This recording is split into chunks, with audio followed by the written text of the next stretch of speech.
Recording in progress. Bien, jóvenes, buenos días con todos. Vamos a iniciar esta penúltima reunión, ¿no? del ciclo 2021-2.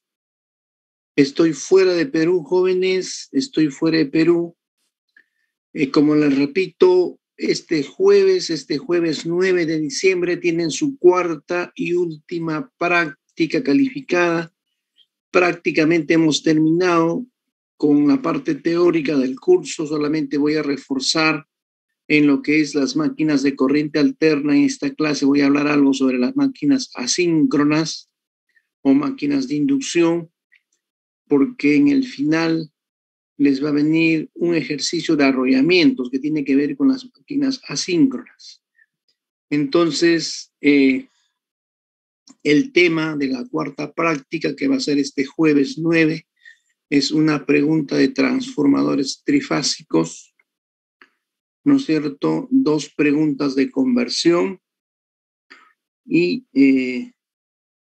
una pregunta de arrollamiento de vanado imbricado entero en máquinas rotativas. Y en el examen final va a venir toda la segunda parte, ¿no es cierto? Desde transformadores trifásicos, ¿no? Conversión de energía electromecánica y arrollamientos.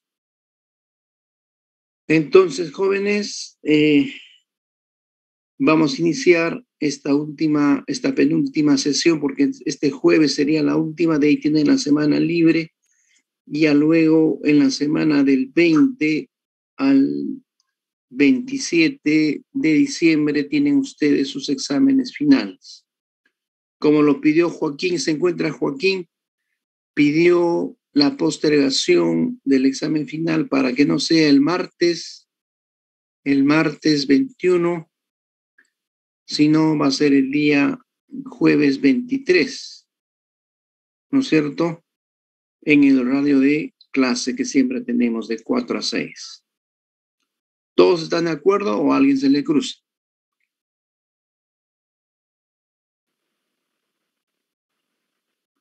Me parece que todos están de acuerdo, entonces no hay problema. De acuerdo. Sí, dime, Chamorro. De acuerdo, ingeniero, estamos de acuerdo. Para que sea el jueves, ¿no es cierto? Sí. Bien.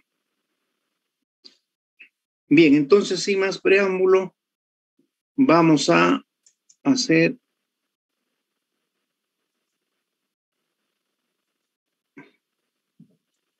vamos a hablar acerca de las máquinas eléctricas rotativas de corriente alterna.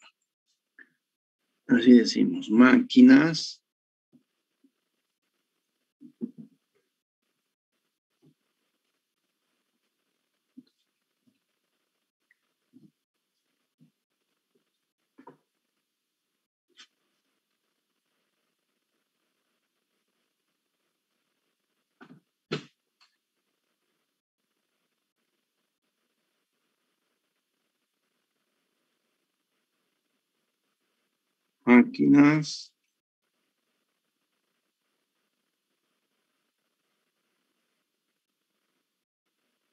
eléctricas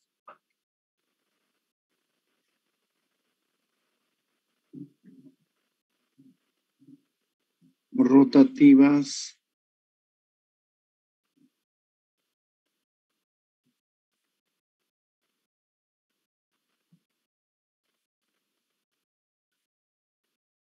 máquinas eléctricas rotativas de corriente alterna.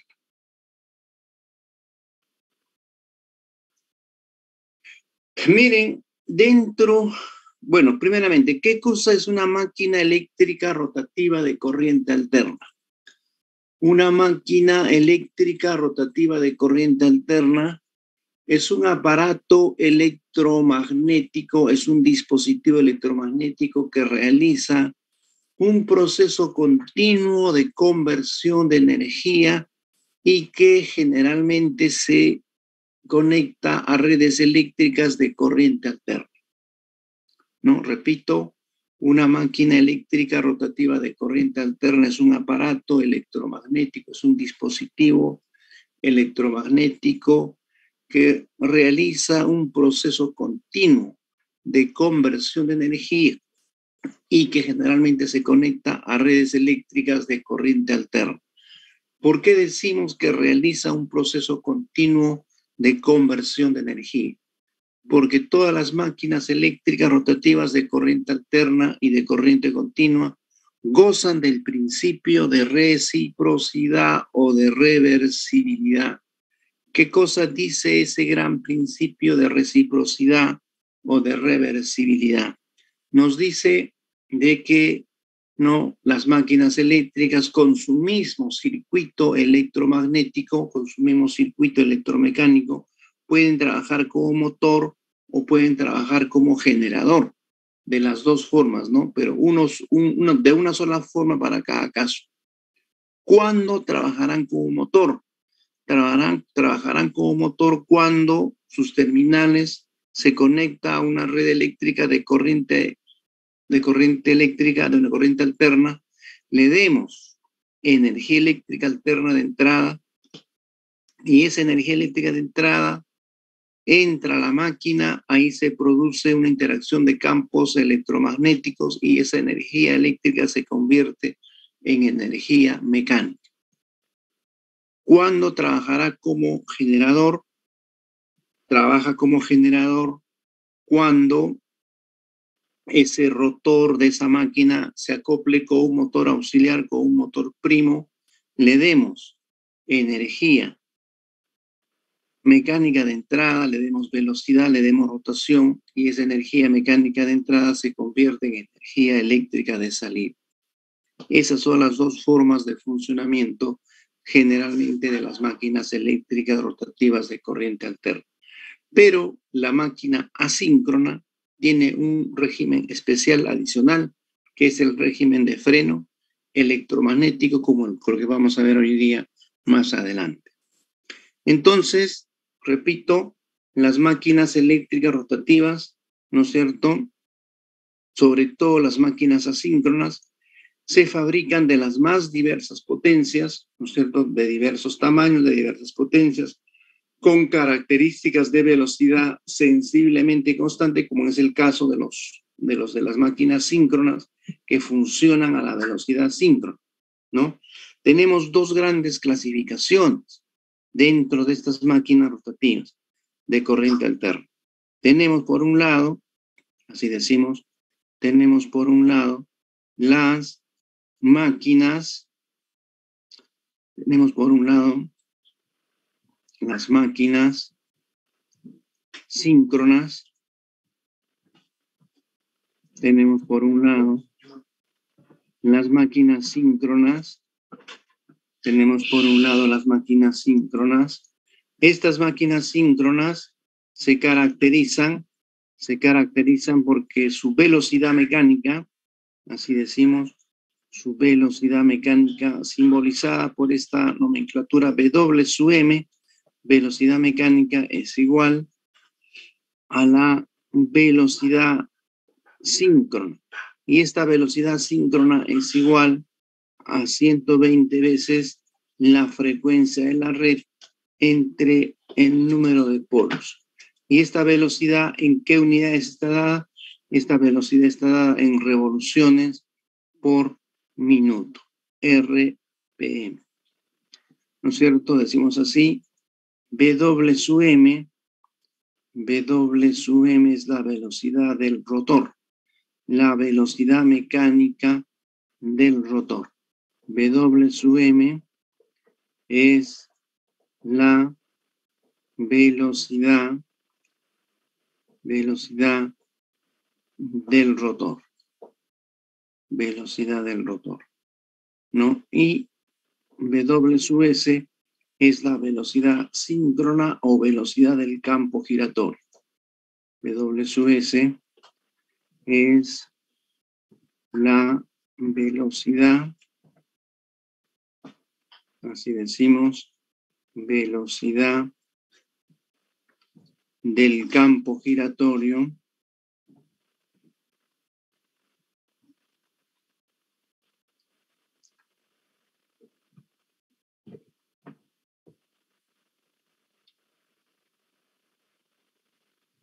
velocidad del campo giratorio o velocidad síncrona. Velocidad del campo giratorio o velocidad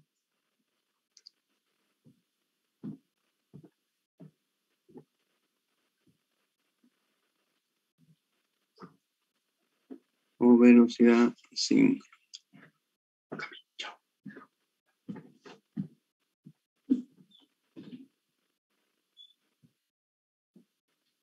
Velocidad del campo giratorio o velocidad síncrona.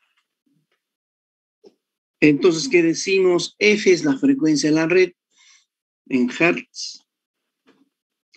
F, así decimos, es la frecuencia de la red en Hertz. En gran parte de Europa, la frecuencia de la red industrial es de 50 Hz. Y en gran parte de América, la frecuencia de la red industrial es 50 Hz. Frecuencia en Hz. Y P es el número de polos de la máquina. Número, así decimos, de polos. Número de polos. Ahí está.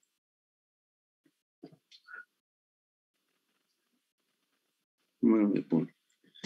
Entonces, las máquinas síncronas se caracterizan porque la velocidad mecánica es igual a la velocidad síncrona. Las máquinas síncronas, como les decía, pueden trabajar como motor o pueden trabajar como generador, pero su uso más difundido es como generador. Y como motor solamente se le usa cuando se requiere para accionar cargas mayores a 1 megavatio y cuando se requiera velocidad constante de transmisión.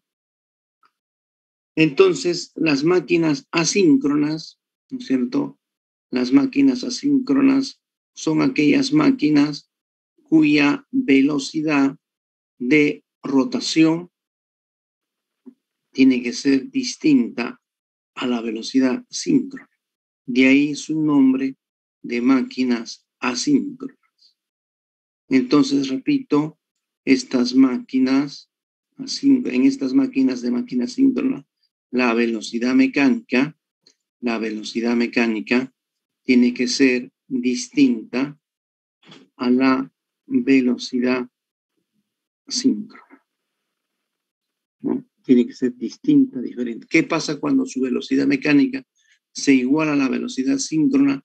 Entonces no habría una velocidad relativa entre el rotor y el campo magnético giratorio. Por lo tanto, no se induciría una FEM en el rotor y no habría torque electromagnético. Estas máquinas asíncronas tienen dos tipos bien marcados, ¿no?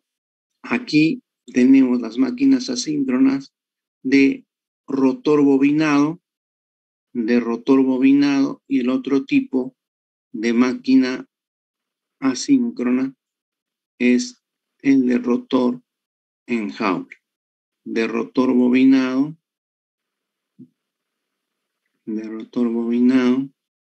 y el otro de rotor en jaula, de rotor en jaula de ardilla. ¿Qué diferencia hay entre esta máquina asíncrona de rotor bobinado y esta otra de rotor en jaula? De rotor bobinado quiere decir que su rotor es como el común de los rotores de las máquinas, es decir, con su núcleo rotórico, sus ranuras en la periferia rotórica y los arrollamientos ubicados en esas ranuras del núcleo rotórico. En cambio, con rotor en jaula quiere decir que la máquina está conformada por un rotor formada por flejes de acero en silicio, cortocircuitadas por ambos extremos, semejando una jaula. De ahí el nombre de jaula de ardilla. Rotor en jaula de ardilla.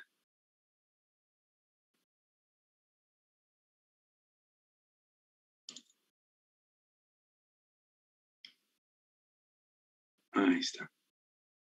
Entonces, esta es la gran clasificación de las máquinas eléctricas rotativas máquinas síncronas y máquinas asíncronas. Entonces, por ejemplo, ahora que ya están cambiando los sílabos, ustedes han visto que en estos últimos años en la facultad están cambiando los cursos o los códigos de los cursos, pero están mejorando con las sumillas, con los sílabos. Se está tratando de introducir en lo que es máquinas eléctricas rotativas, aquellas máquinas eléctricas rotativas especiales. ¿Cuáles son esas máquinas? Máquinas eléctricas rotativas especiales. Esas máquinas eléctricas rotativas especiales son los motores pequeños que se alimentan muchas veces con corriente continua o con corriente eléctrica alterna. ¿Cuáles son esas máquinas eléctricas especiales? Son, por ejemplo, el motor de reluctancia variable, el motor paso a paso, los servomotores, el motor sin escobillas, los servomotores, los motores paso a paso y los motores de reluctancia variable, motores eléctricos, máquinas eléctricas especiales. Entonces, como estas máquinas eléctricas especiales están teniendo un uso muy requerido en la industria, entonces se está solicitando que lo toquen en los sílabos de los cursos de máquinas eléctricas. Que les he dicho, por ejemplo, que hablen sobre el motor paso a paso. El motor paso a paso se utiliza mucho en las impresoras cuando se requiere un control muy exacto de la posición del rotor de la máquina. Motor paso a paso. Se utilizan los servomotores, ¿no? Los servomotores para mover los brazos mecánicos de los robots, de los autómatas, ¿no es cierto? Entonces, ahí se utilizan estos servomotores que son máquinas eléctricas radiocontroladas, no radiocontroladas, servomotores.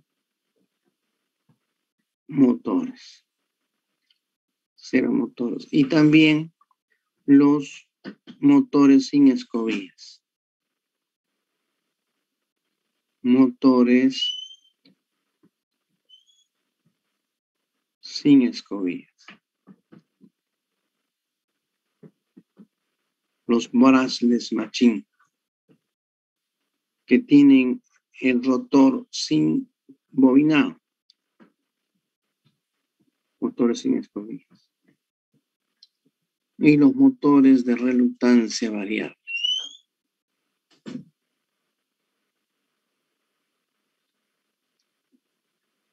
De mucha aplicación en lo que es los circuitos electrónicos de comunicaciones, medición y control. Motores de reluctancia variable. Entonces, en la sumilla o en el sílabus de los cursos que se están dictando en la facultad, en estos cursos actualizados, se están tocando estos temas para que se enseñe en los cursos de máquinas eléctricas 2 o máquinas eléctricas rotativas. De hecho, tienen que tocar sobre máquina síncrona y estas máquinas eléctricas especiales, aparte de las máquinas eléctricas de corriente continua, ¿no? Las máquinas eléctricas de corriente continua que son el motor Shunt, el motor compo, el motor serie, el motor de excitación independiente, toda esa combinación de motores eléctricos de corriente continua.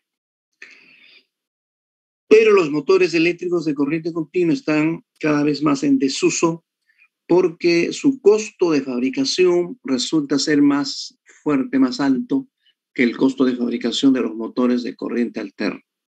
Aparte que requieren mayor mantenimiento preventivo, les da mayor mantenimiento correctivo, porque utilizan unos aditamentos mecánicos especiales como el colector, el conmutador, las escobillas, las porcoescobillas, etcétera, etcétera, que encarecen y dificultan el mantenimiento periódico que deba tener la máquina eléctrica rotativa de corriente continua. Entonces, vamos a centrar. ¿Alguna pregunta hasta acá, por favor? ¿Alguna duda? ¿Alguna pregunta hasta acá? ¿Algo que quieran saber acerca de las máquinas eléctricas rotativas de corriente alterna? Si no hay preguntas, seguimos. Profesor, una consulta. ¿Y esos motores de corriente continua a nivel industrial, dónde se usa? Sí, los motores eléctricos de corriente continua todavía se siguen usando en los centros mineros. Ustedes han visto que los centros mineros, por ejemplo, la compañía minera que queda en el centro del Perú, que está en Casapalca, no sé si será operativa esa mina, pero esa mina es una mina subterránea en donde todo el procesamiento, todo el proceso de sacado de minerales, todo el proceso de traslado de minerales se realiza con un sistema eléctrico en corriente continua. Son vagones que se mueven a través de rieles alimentados con corriente continua. Los ascensores para bajar al subsuelo, ¿no es cierto?, a distancias de 100, 200 metros bajo tierra firme, se hacen a través de ascensores alimentados con corriente continua, ¿no? Aparte, las palas de los tractores, aparte de las palas para mover las rocas, están alimentadas con corriente continua y son los motores serie que tienen un alto par de arranque que sirve para excavar las rocas y sacar los minerales. Entonces, en los centros mineros se utilizan las máquinas eléctricas de corriente continua para mover cargas pesadas como tranvías, grúas, montacargas, ascensores. Y también estos motores eléctricos, estos generadores de energía eléctrica de corriente continua, ¿no es cierto?, son usados en los trenes eléctricos. Este tren que tenemos en Vía El Salvador tiene su sistema eléctrico en corriente continua. En corriente continua porque se ha demostrado que los rieles, el sistema de traslado de los trenes es más preciso y más confiable en corriente continua. Por eso, en los trenes de Vía El Salvador tenemos sistemas en 1500 voltios, sistemas eléctricos en 1500 voltios. Entonces tenemos ahí rectificadores que rectifican la señal alterna, señal continua, pero todo el trabajo así del tren, la parte sustancial, es en corriente continua. Y la corriente continua, a pesar que está en desuso, todavía se usa. Telefónica tiene su red en corriente continua en 24 y 48 voltios para alimentar sus plantas externas. ¿No es cierto? ¿Dónde más se usa la corriente continua? En los circuitos electrónicos de comunicaciones, medición y control. En estos circuitos donde se utilizan corrientes pequeñas, con tensiones pequeñas de 5 o 10 voltios y corrientes de 5 a 20 miliamperios, se usa, ¿qué cosa? Los motores de corriente continua. Bien, ¿alguna otra pregunta, jóvenes? Seguimos entonces.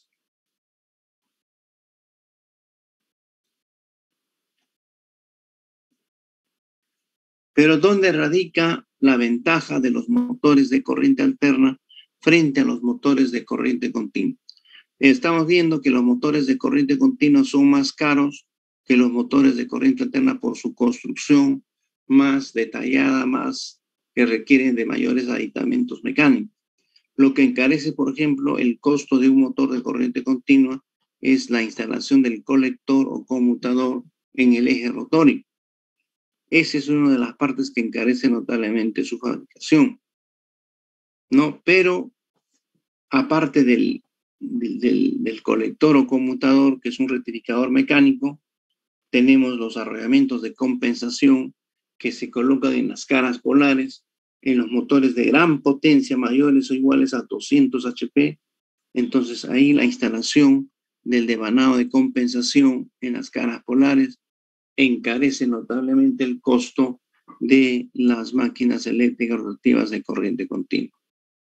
Pero ¿cuál es la ventaja de estas máquinas eléctricas rotativas de corriente continua frente a las máquinas eléctricas rotativas de corriente alterna?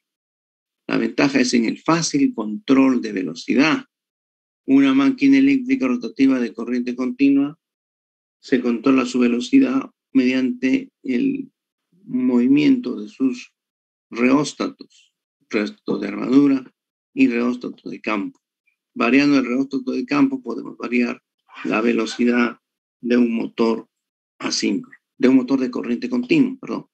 Y en cambio, un motor de corriente alterna, si queremos regular su velocidad, tenemos que recurrir a aparatos de electrónica y potencia para poder regular la velocidad de un motor asíncrono. Esa es la gran desventaja que tienen los motores de corriente alterna, de que para controlar su torque, para controlar su velocidad, requieren de un equipo electrónico para hacerlo, o un rectificador mecánico en todo caso, ¿no es cierto? Entonces una máquina eléctrica de corriente alterna requiere, por ejemplo, de una técnica de modulación por ancho de pulso para controlar su torque, para controlar su velocidad de rotación. Tenemos que un motor que usa PLC, controladores lógicos programables, también requiere de estos aparatos para controlar su velocidad. También se requieren de los DSP, el procesador digital de señales, que es una técnica, así como los controladores lógicos programables, para controlar o para regular la velocidad del motor. Tenemos los variadores de velocidad que regulan la velocidad de un motor de corriente alterna. Y tenemos otras técnicas de control de velocidad de los motores de corriente alterna usando el Arduino, por ejemplo, usando el Arduino, los variadores de frecuencia, los variadores de velocidad.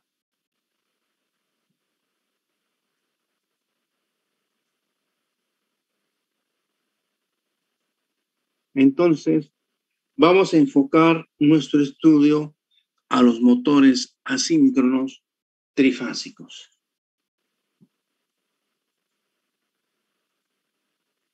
¿Qué decimos? Motores asíncronos trifásicos.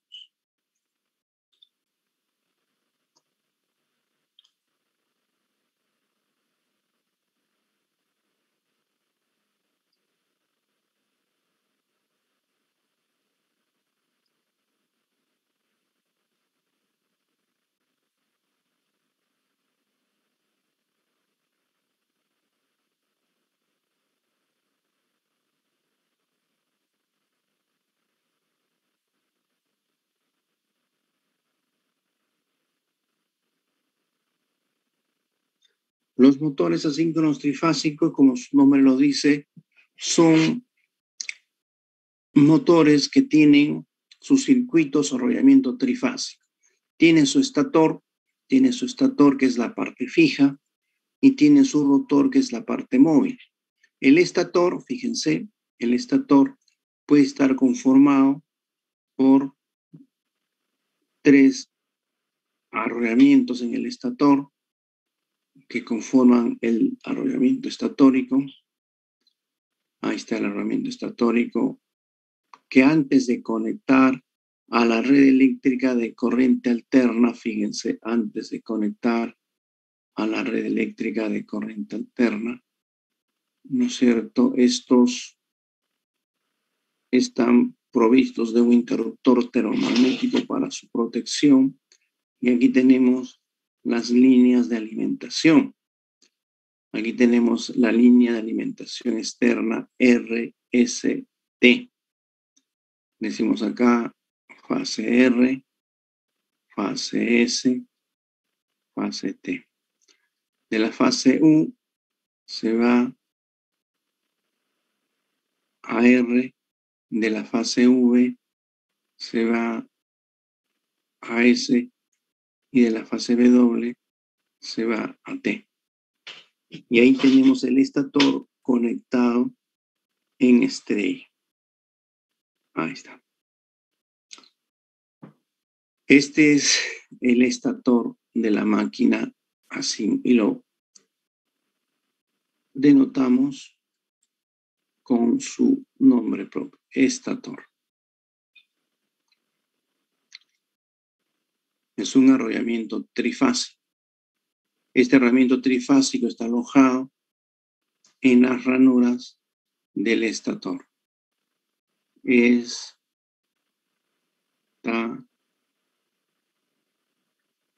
estator. Y el rotor también trifásico, fíjense, el rotor también trifásico. Tenemos acá el arrollamiento rotórico. Acá el arrollamiento rotórico. Ahí está el arrollamiento rotórico. El rotor está en estrella, está conectado en estrella.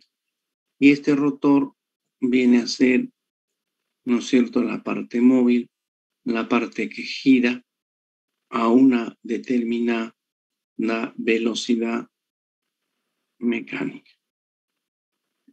Así decimos, este es el rotor.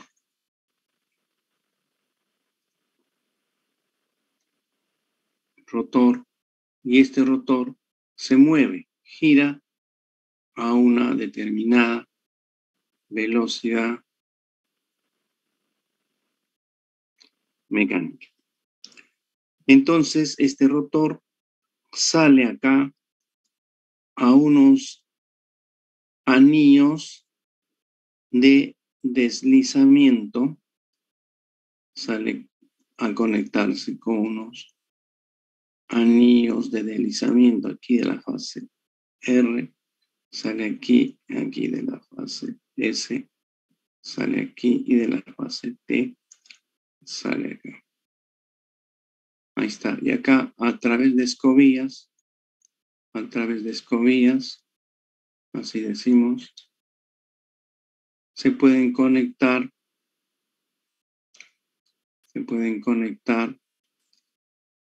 a unos reóstatos de arranque. Se pueden conectar, así decimos, a unos reóstatos de arranque.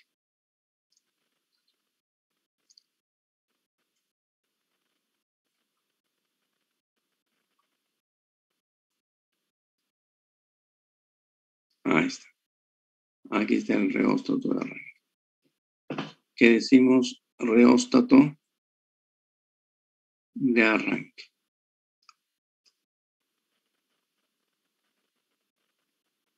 Reóstato de arranque. Estos reóstatos de arranque permiten que el arranque de un motor de inducción pueda arrancar con un torque máximo. Esto aquí son los anillos de deslizamiento, es los famosos slip rings o anillos de deslizamiento, los famosos slip rings. Y aquí tenemos las escobillas, que se conocen como braces o escobillas.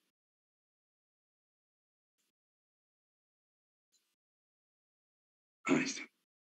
Entonces, la máquina asíncrona trifásica representa un transformador trifásico cuyo devanado primario sería el estator y cuyo devanado secundario sería el rotor, que en un caso más general puede rotar a la velocidad W sub m.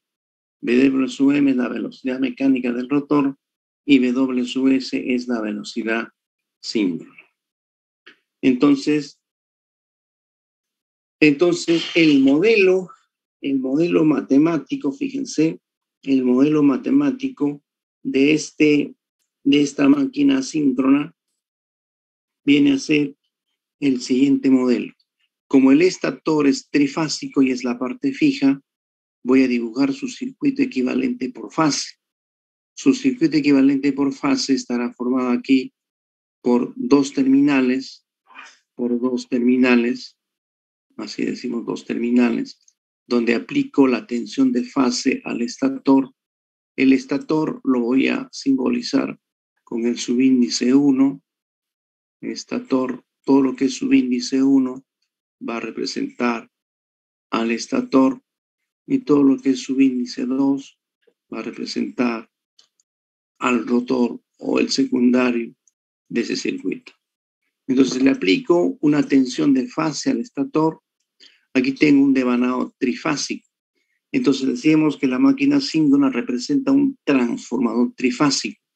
Entonces aquí tengo la resistencia por fase del estator. Este voltaje B1 de fase produce una corriente I1 de fase, que es limitada por esta resistencia de fase del estator. Aquí tengo una reactancia de dispersión, de fase del estator, ¿no es cierto? Y aquí, ¿qué cosa tengo? Tengo la rama en paralelo que representa al núcleo estatórico. Aquí tengo la resistencia de pérdidas, y aquí tengo la reactancia magnetizante. Esta reactancia magnetizante va a ser JXM. Y aquí tengo este circuito. Ahí está. Entonces, repito, la máquina tiene dos arrollamientos. Tiene un arrollamiento estatórico. Ahí está el arrollamiento estatórico de N1 vueltas. De acá, así decimos, de N1 vueltas, ¿cierto? Tengo la corriente de entrada, aquí tengo la corriente de excitación, Esta corriente de excitación tiene dos componentes, una componente de pérdidas, y una componente magnetizante. Ahí está. Aquí tengo el rotor de N2 espiras con su marca de polaridad, y aquí tengo la resistencia por fase del rotor, que es R2, y la reactancia de dispersión del bobinado rotorio. Entonces, en una máquina asíncrona o máquina de inducción, siempre el rotor está en cortocircuito. ¿No? Entonces, aquí, fíjense en el gráfico que tenemos, estos reostos de arranque, cuando estén en la posición 0, va a hacer que esas tres fases se encuentren en cortocircuito. Entonces, aquí tengo una corriente rotórica, al cual le llamo corriente I2. Aquí tengo la FEM inducida en el rotor por el campo magnético giratorio resultante, y aquí tengo la FEM inducida en el campo estatórico por el campo magnético giratorio resultante. Entonces, quiero que recuerden algo, porque esto les voy a preguntar en su examen final. Esta FEM E1 de la máquina síncrona, esta fuerza electromotriz E1, ¿a qué va a ser igual? Va a ser igual a 4.44 número de vueltas del bobinado estatórico, ¿no?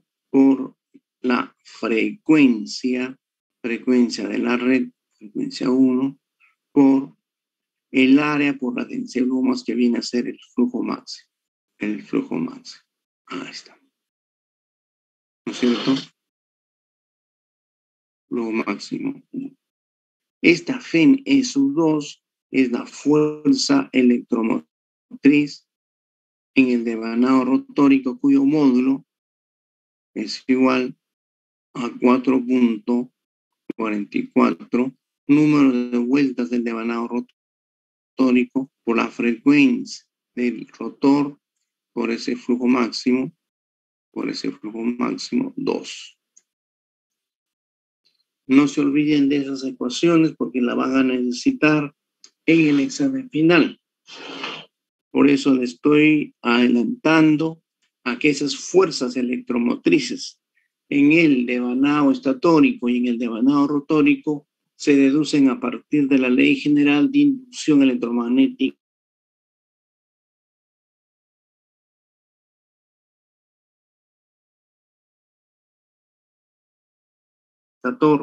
por ese flujo máximo 1. La Fm-2 va a ser igual a 4.44 número de vueltas del rotor por la frecuencia 2 por ese flujo máximo. No se olviden que A es la relación de transformación del número de vueltas del estator, no sé, el número de vueltas del estator, a número de vueltas del rotor. Así. Entonces, les decía, la máquina tiene dos arrollamientos, un arrollamiento estatórico y un arrollamiento rotórico, ¿no? Aquí tenemos el arrollamiento estatórico de N-1 espiras, de N-1 vueltas, y tengo aquí el arrollamiento rotórico de N-2 vueltas, de N-2 espiras. La máquina síncrona también tiene dos núcleos, un núcleo estatórico y un núcleo rotórico. El núcleo estatórico, ¿no es cierto?, tiene pérdidas magnéticas en el hierro, porque todo se trabaja en corriente alterna. El núcleo rotórico también tiene pérdidas, pero la frecuencia inducida en el rotor, ojo, la frecuencia en el rotor, y lo va a denotar como F, sub 2 de rotor, la frecuencia en el rotor se cumple que es igual a S veces la frecuencia del estator. Entonces, por ejemplo, si la frecuencia del estator fuera 60 Hz y el deslizamiento fuera 3%, repito, pongo acá el ejemplo, si la frecuencia del estator fuera 60 Hz y la frecuencia del rotor va a ser igual a S veces la frecuencia del estator o de la red, entonces este S para un deslizamiento, así decimos, para un deslizamiento S, ahorita les explico qué cosa es deslizamiento, para un deslizamiento del 3%, va a ser igual, esta frecuencia en el rotor va a ser igual, deslizamiento es 0.03, 3%, 0.03 por la frecuencia del estator, que es 60. Entonces, esta frecuencia va a ser 0.03 por 60, 1.8 Hz. Pequeño. Por eso es que se desprecia las pérdidas en el rotor, porque la frecuencia inducida en el rotor es pequeña. Es pequeño del orden, así como ustedes ven, para una frecuencia del estator de 60 Hz y un deslizamiento del 3%, la frecuencia en el rotor va a ser S veces esa frecuencia, o sea, 0.03 por 60, 1.8 Hz. Por eso es que se desprecia las pérdidas magnéticas, las pérdidas por histéresis y por corrientes parásitas en el núcleo rotórico. Entonces se considera una sola rama en paralelo, que toma en cuenta las pérdidas magnéticas en el hierro del estator.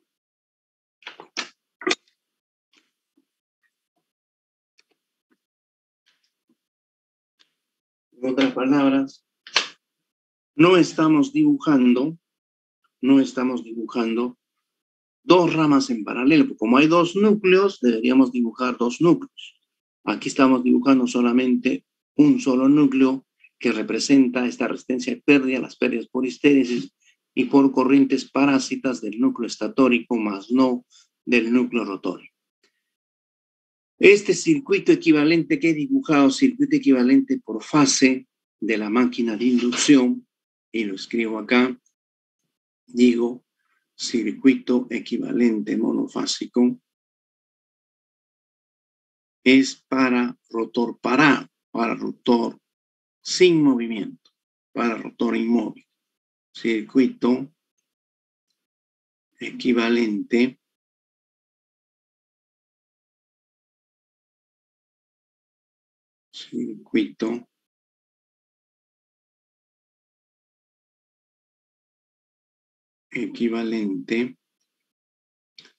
monofásico.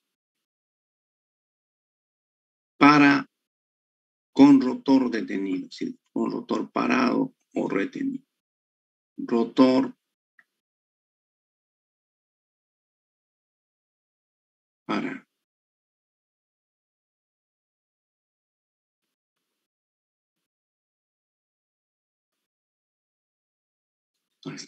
¿No?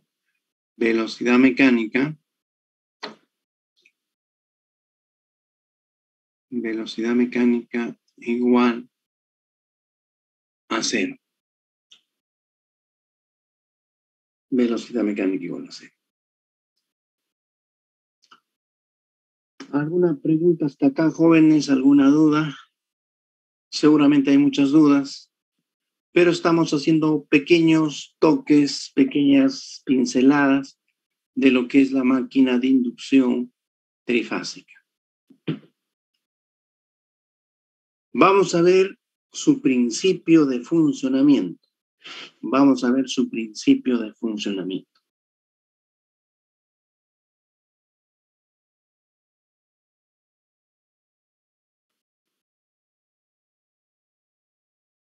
¿Qué decimos? Principio de funcionamiento.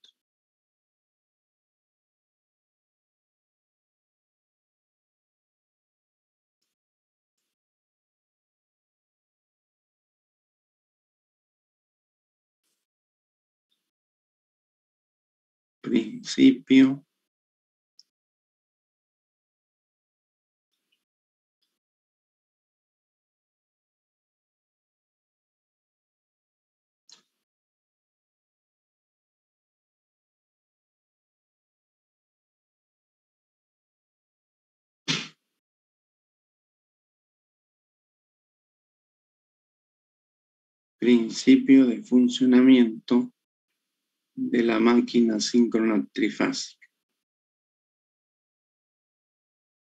De la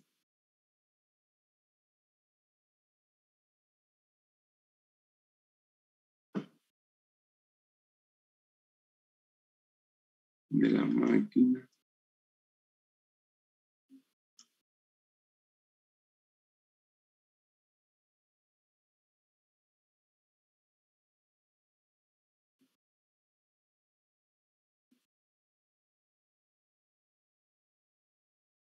¿no? A ver, tenemos acá al rotor, fíjense, al rotor de la máquina asíncrona. Tenemos acá al entrehierro, vamos a exagerar el tamaño del entrehierro. Y aquí tenemos el estator. El estator de la máquina asíncrona. Y aquí tenemos el yugo. Ahí está. ¿Cómo funciona esta máquina asíncrona trifásica? Se le alimenta al estator con corrientes balanceadas trifásicas. Se le alimenta al estator con corrientes balanceadas trifásicas.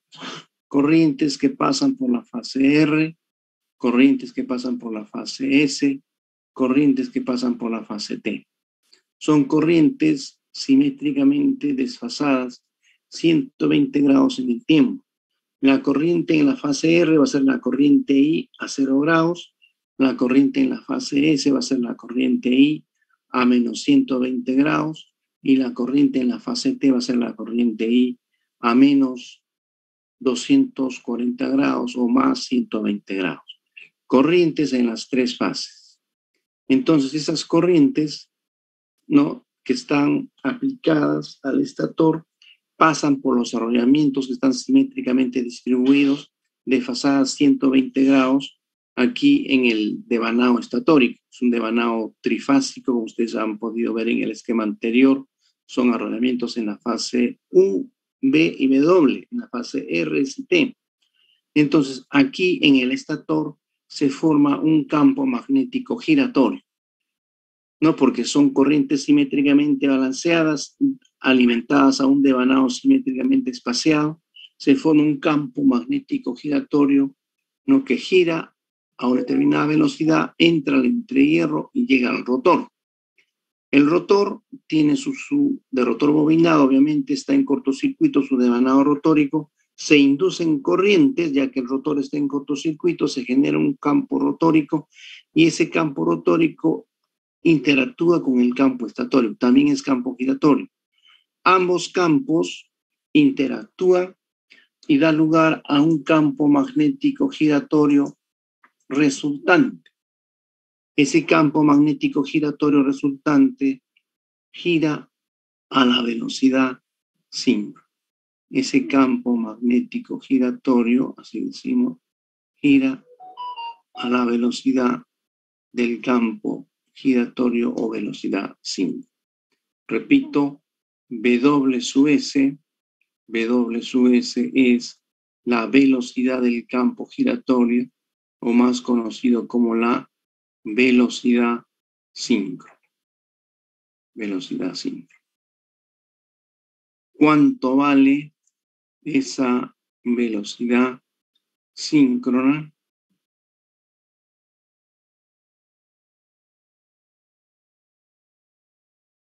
¿Cuánto vale esa velocidad síncrona? Esa velocidad síncrona vale 120 veces la frecuencia de la red entre el número de polos. 120 F entre P. Entonces, ese campo va a arrastrar al rotor y ese rotor alcanza una determinada velocidad mecánica. Este rotor gira también a una determinada velocidad mecánica. A una determinada velocidad mecánica. W sub M es la velocidad mecánica del rotor. Velocidad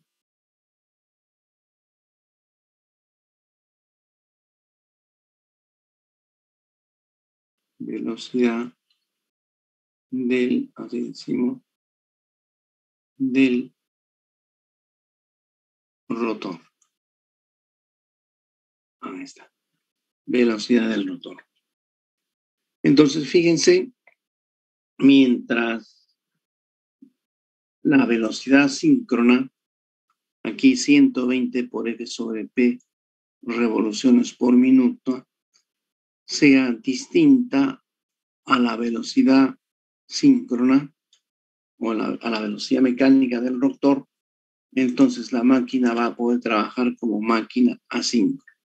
La idea es que esta velocidad mecánica del rotor sea distinta a la velocidad síncrona. Entonces, ¿cuál es el principio de funcionamiento de la máquina síncrona? Decimos acá el principio de funcionamiento. El funcionamiento de una máquina síncrona se basa en la ley general de inducción electromagnética entre el campo magnético giratorio creado por un sistema trifásico de corriente proveniente desde el exterior de la red concesionario hacia el estator y las corrientes que se inducen en el rotor cuando el campo magnético giratorio cruza sus hilos conductores. Así pues, por su esencia física, el funcionamiento de una máquina asíncrona es semejante al funcionamiento de un transformador trifásico cuyo estator sería el primario del transformador trifásico y cuyo rotor sería el secundario del transformador trifásico, que en general puede rotar a una velocidad rotativa W sub M.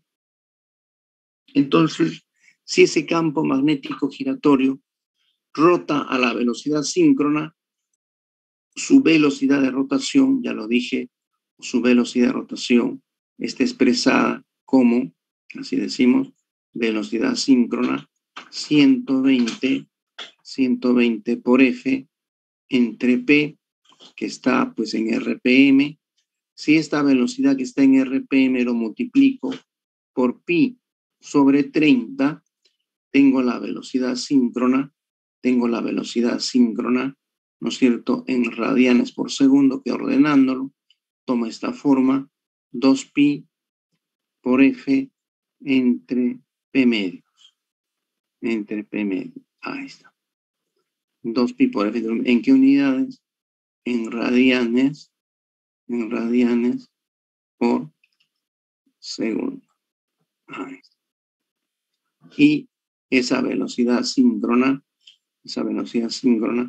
también va a ser igual a f entre p medios cuando lo expresamos en hertz.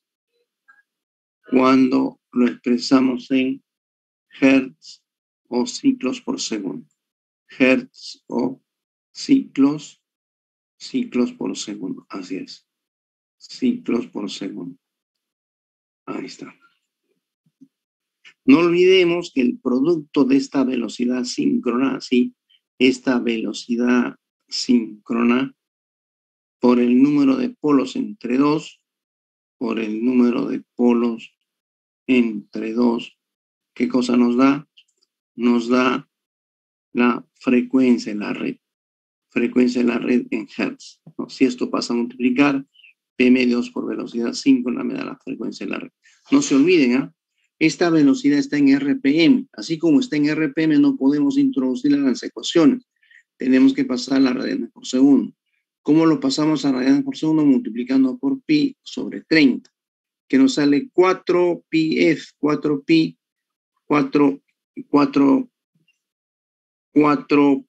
entre p. Entonces acá ordenando es 2pi por f entre p medios.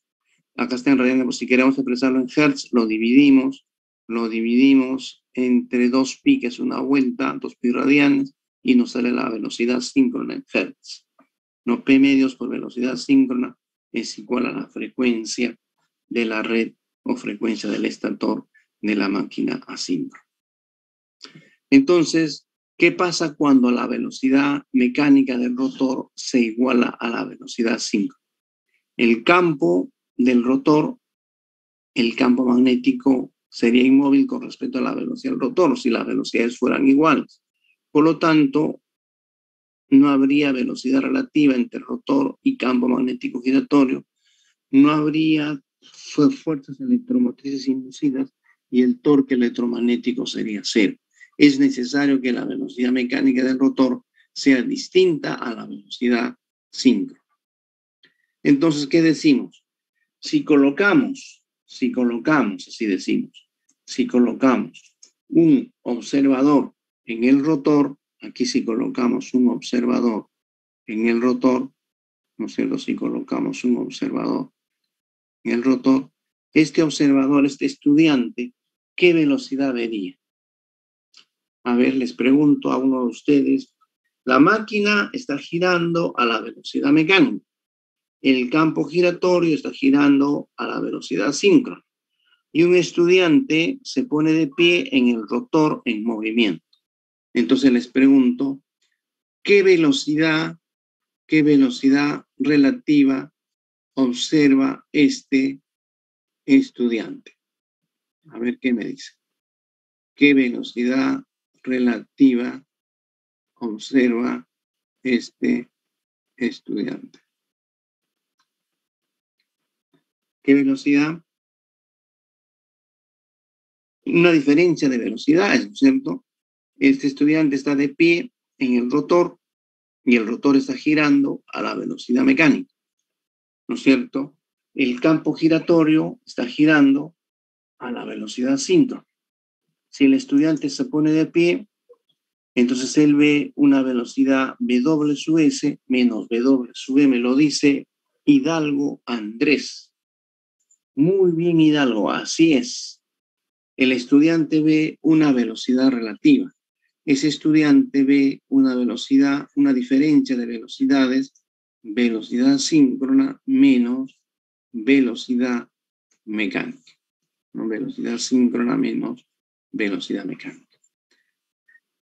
Entonces, la frecuencia en el rotor, ojo, frecuencia sub 2, el subíndice 2 significa rotor, la frecuencia en el rotor, ¿a qué va a ser igual?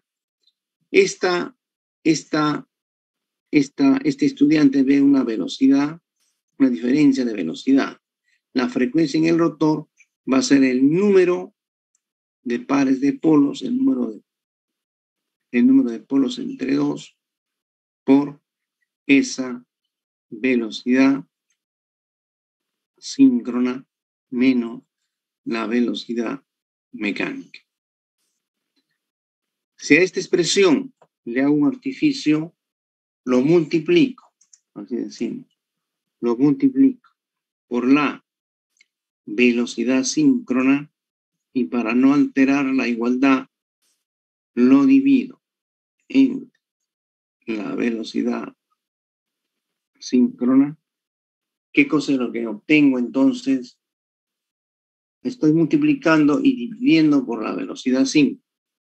Esto que está entre paréntesis, velocidad síncrona menos velocidad mecánica entre velocidad síncrona, se llama deslizamiento o resbalamiento y se simboliza por la letra S. S. Y P medios por W sub S se llama frecuencia de la red o frecuencia del estator. Esta es la frecuencia del estator. Por eso es que decimos que la frecuencia de la FEM inducida de la corriente en el rotor es S veces la frecuencia del estator. Esta frecuencia inducida en el rotor es S veces la frecuencia del estator. Entonces repito cómo se define el deslizamiento o resbalamiento. Ese deslizamiento, así decimos, ese deslizamiento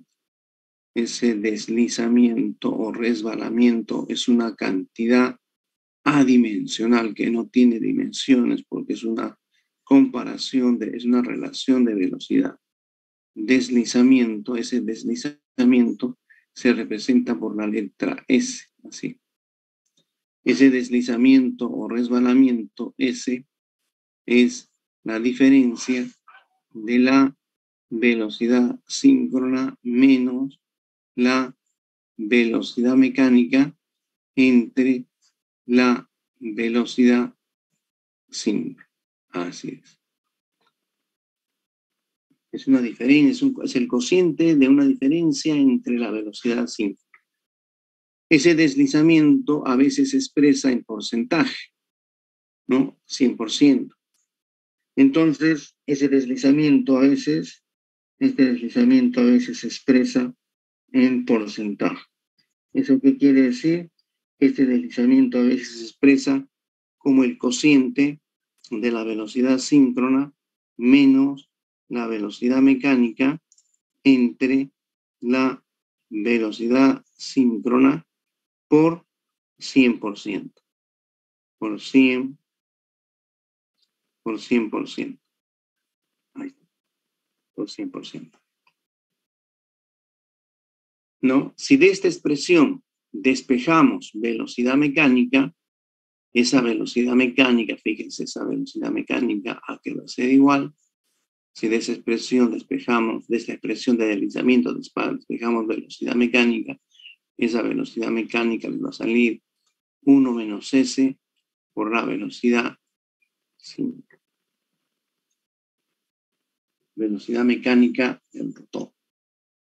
Entonces, ¿qué decimos? Si ponemos un ejemplo aquí y decimos ejemplo,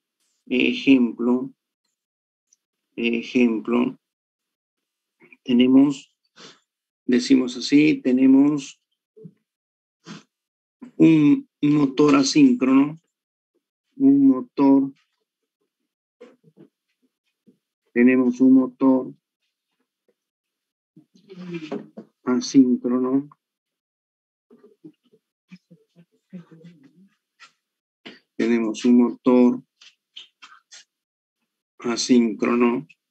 de rotor bobinado,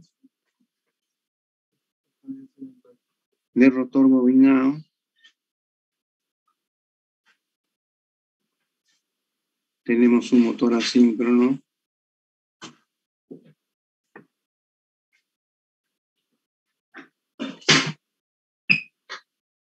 de rotor bobinado, fíjense, de 4 polos,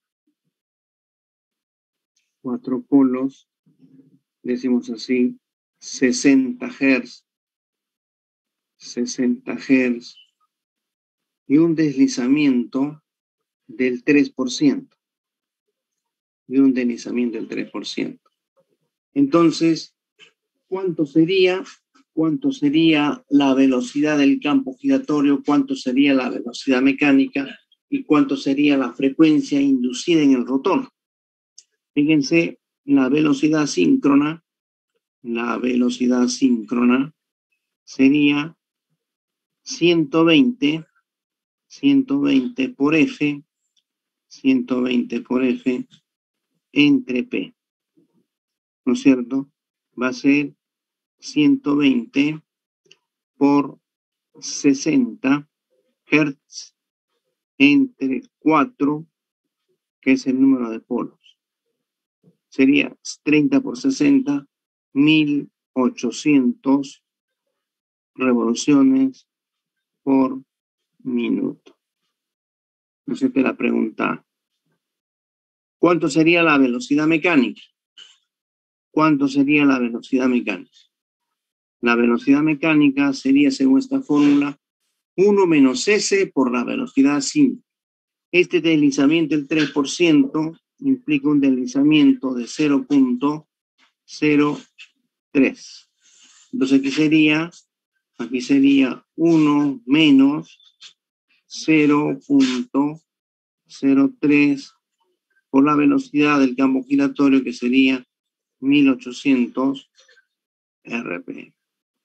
Entonces, a ver, dígame, ¿cuánto es 0.97 por 1800 para hallar esa velocidad mecánica? ¿Cuánto sería 0.97 por 1800?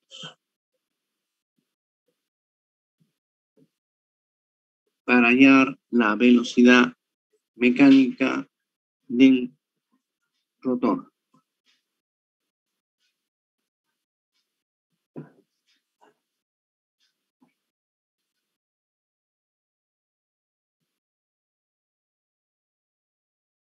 ¿Cuánto sería 0.97 por 1800?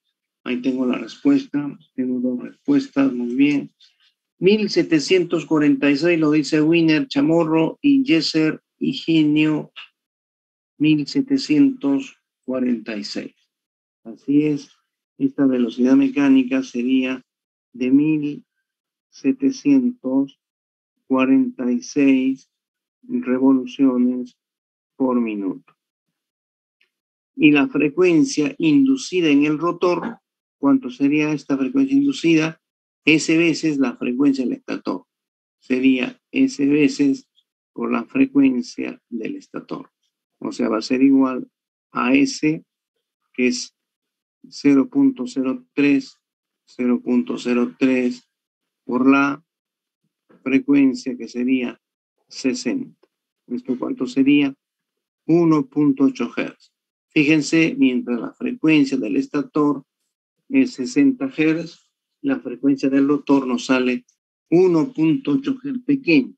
Y como las pérdidas por histéresis y por corrientes parásitales dependen de esa frecuencia, se desprecia las pérdidas magnéticas en el hierro del rotor y solamente se considera las pérdidas magnéticas en el hierro del estator. ¿Alguna pregunta hasta acá, jóvenes? ¿Alguna duda?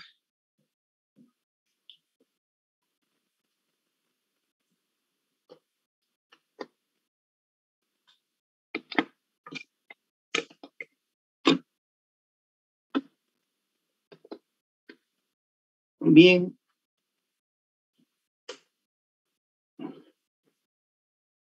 Entonces, jóvenes, fíjense, hasta acá nomás quiero avanzar, no quiero profundizar estos temas porque ya es un tema de máquinas rotativas. No se olviden de la aplicación de la ley de Faraday cuando se trate de hallar la feminucida en el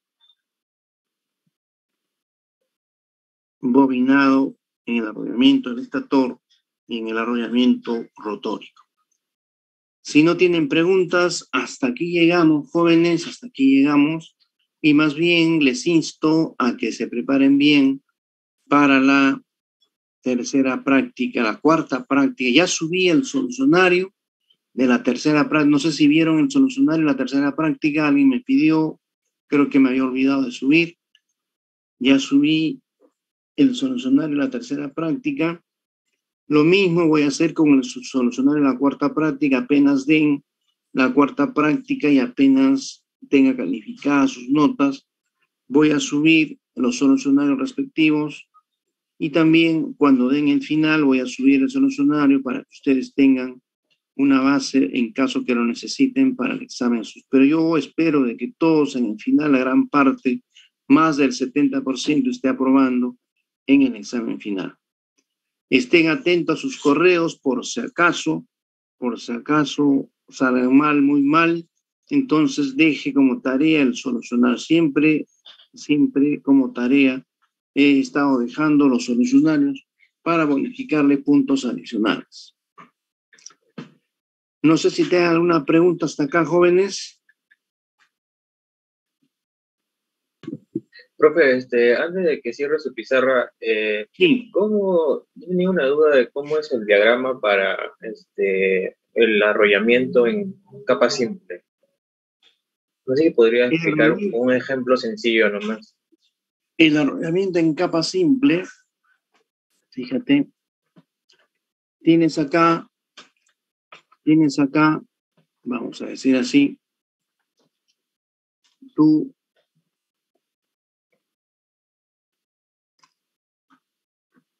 estator o rotor. Entonces, capa simple significa que tienes solamente llenado esta parte interna. Esta parte interna. Acá obviamente siguen, ¿no?, las bolitas, pero tenemos una sola capa. Tenemos una sola capa. Ya no tenemos la capa superior. Tenemos la capa inferior, una sola capa. ¿A eso te refieres? Ajá, y cuando, por ejemplo, profe, ¿sí o no que cuando entra en una bobina tiene un número y en el otro a su salida tiene un número pero primado? ¿Cómo sería en este caso? No, todos los primas están unidos y solamente son primas. Y de la otra forma son números sin primas. Si te has dado cuenta, no hay combinaciones de sin prima y con prima. O son primas, ¿no? O son,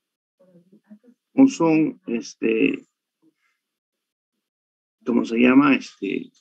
Sin primas.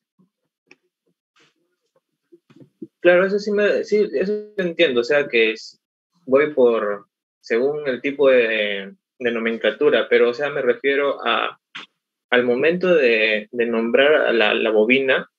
Yo pongo, Sí. por ejemplo, una bobina, ¿no? Entra por la 1 y sale por la 3'. ¿Cómo sería en ese caso al momento de graficar? Al momento de graficar depende, pero si ven aumento, si entra por 1, sale por 1', entra por 2, sale por 2', entra por 3 y sale por 3'. Hay que seguir la secuencia, ¿no? Se aumenta también los números de la otra prima o sin prima. Pero si disminuye, también disminuye. Ahí no habría problema.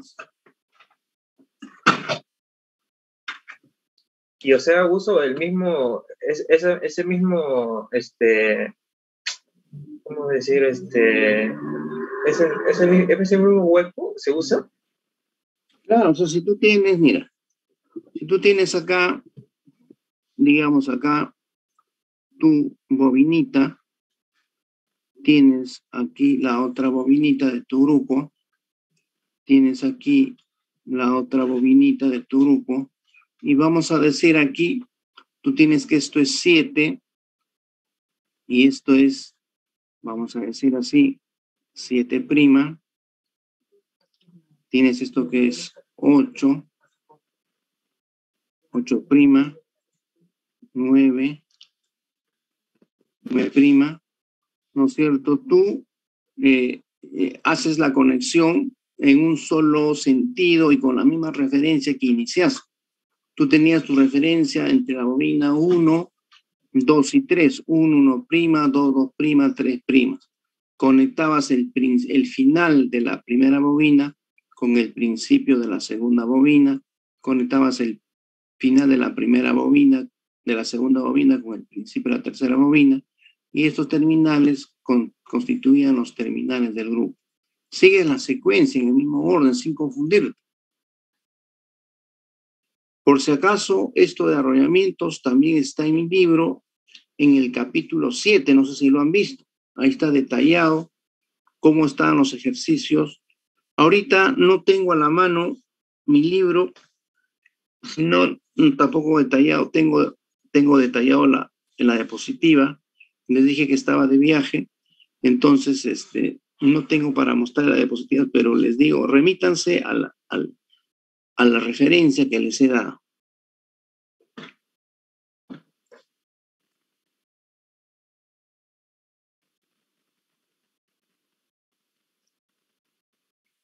Bien, jóvenes, entonces les agradezco y no se olviden, el día jueves 9, están dando ustedes su cuarta y última práctica. Por favor, estudien, practiquen de las prácticas pasadas que he tomado. Les he subido al Moodle del Uni Virtual prácticas pasadas para que practiquen. Entonces, espero pues que estén atentos si es que salen muy mal al solucionario que podría eventualmente, no les aseguro porque no sé todavía cómo van a salir, pero yo espero que vean, van a salir bien, porque les dije que si, por ejemplo, hemos hecho un problema con 36 ranuras, doble capa, les puedo dejar un arrollamiento de 48 ranuras de capa simple, ¿no es cierto? Tienen, y de 8 polos, por ejemplo. Entonces les pido ahí que hagan el esquema del devanado imbricado entero. Ese podría ser el cambio en la pregunta del arrollamiento en máquinas rotativas. Disculpe, lo que te quería consultar es, en el caso de máquinas simples, he visto que cuando son de doble, las herramientas entra por una de las ranuras y sale por la prima de esa misma ranura. Sí. En la simple, ¿cómo? O sea, no entiendo cómo que se realiza eso. O sea, entra y sale por la misma ranura o entra y sale por la siguiente. Esa es la parte que no entendí. Se procede tal como lo hemos hecho. O sea, tienes tu devanado de 48 ranuras de una sola capa y se procede de la misma manera como se ha venido. ¿Cuál es el problema? No entiendo cuál es la dificultad. Porque ahí tienes una sola capa de conductores que llevan corriente o que entran, que siguen entrando corriente o que siguen saliendo con la corriente. No hay problema. Profe, o sea, lo que pasa es que en la doble capa, cuando nosotros numeramos una capa con unos números del 1, digamos, al 36, y en la otra capa nosotros numeramos del 1' al 36', pero ¿cómo sería para la otra, para la simple? ¿Qué ranura afecta al número que no tiene prima, por ejemplo, y al que sí tiene? No entiendo la pregunta, pero bueno, voy a tratar de responder. ¿Puedo hacer una acá anotación en su pizarra? Porque creo que se puede. Para explicarle. A ver, haz tus anotaciones.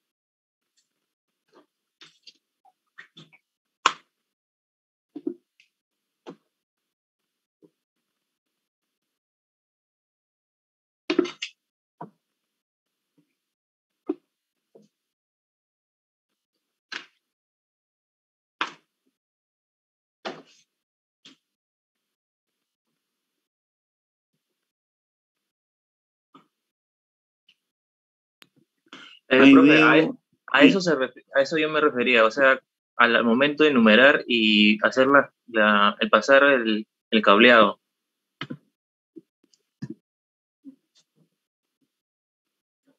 claro, ya.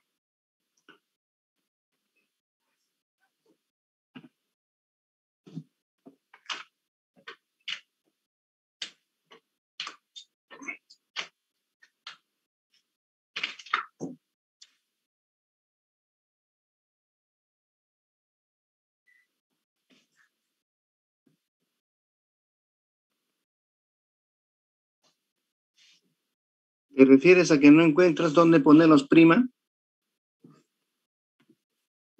Ah, claro, o sea, porque yo he estado viendo sus exámenes pasados y la solución tiene doble ranura para el simple e incluso pues, también. Por eso Ya, yo me quedé con esa duda. ya.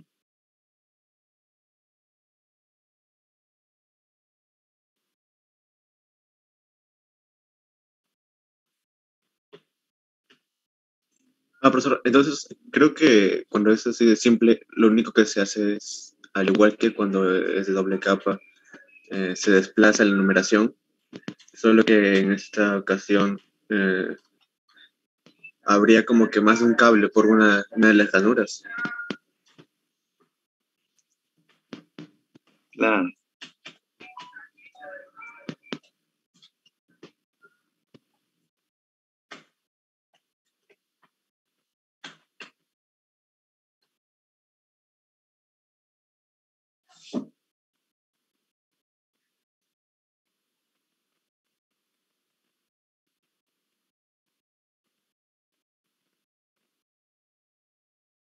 Pero te dan el paso de bobina, ¿no es cierto? En el problema que has visto, te dan el paso de bobina. Sí, sí, dan todo, profe. Pero, o sea, Ya, el diagrama es casi lo mismo, por no decir igual que el del doble. Por eso ya, yo me quedé pero ahí. en cada ranura hay un solo conductor, un solo lado. Hay doble ranura arriba y abajo. Pero Y hay uno solo que está conectando, que está llevando corriente. Si te das cuenta, en el dibujo aparecen dos bolitas, dos bolitas una encima de la otra, pero solamente una de ellas lleva corriente, la otra no. ¿No es cierto? Por eso es de una sola capa. A eso voy. Vas a ver, observa, vas a ver que en cada ranura hay dos bolitas, pero una sola está llevando corriente, la otra no. Quiere decir que hay un solo lado de bobina en cada ranura. ¿Lo viste? sí lo estoy viendo, profe, sí, sí, sí. Pero eso no es porque justo coincide con que el paso de bobina es 1. No, el paso de bobina siempre te da un paso determinado. No, o sea, me refiero al número de bobina es 1 prima. Si fuese otro, por ejemplo, no sé, 2 prima, 3 prima. Para todos los casos debe de cumplirse que en una ranura solo hay un lado de bobina. Por eso es de capa simple. Si te dicen que es de capa doble, ahí pueden haber dos.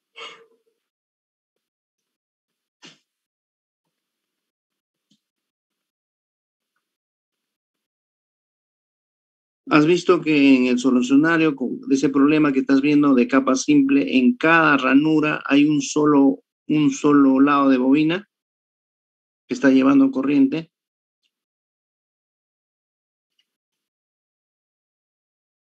Es Sí, como eso si hubiera una sola estoy viendo. ranura. ¿No es cierto?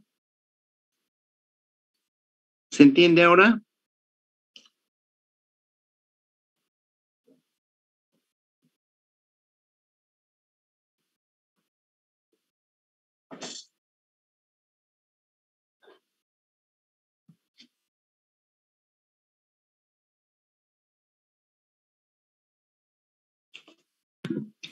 Profe, entonces más nos referenciamos del solucionario, ¿no?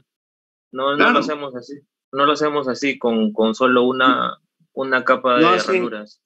lo hacen con doble bolita, pero repito, si es de capa simple, cada ranura debe estar ocupado por un solo lado de bobina.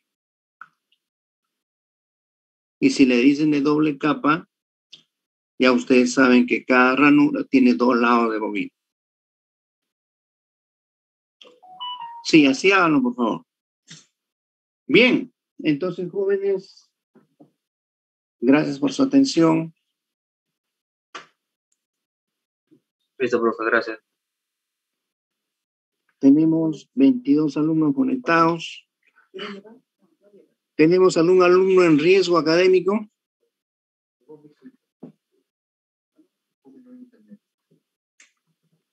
¿Alguien que esté llevando por tercera o cuarta vez? Creo que nadie, no, menos mal. Joaquín, entonces, como quedamos, el examen final sería el jueves. ¿Qué jueves cae ese jueves? Lunes 20, martes 21, jueves 23, ¿no? Sí, profesor, pero también les puede decir a los compañeros el día de la PC, porque en ese día están todos y así se puede informar. Ya. Para la Sí, por favor, práctica va a profesor. ser este jueves, sí. Sí, este jueves 9 hay que recalcar eso. Gracias, joven. Ya, profesor, muchas gracias, igual.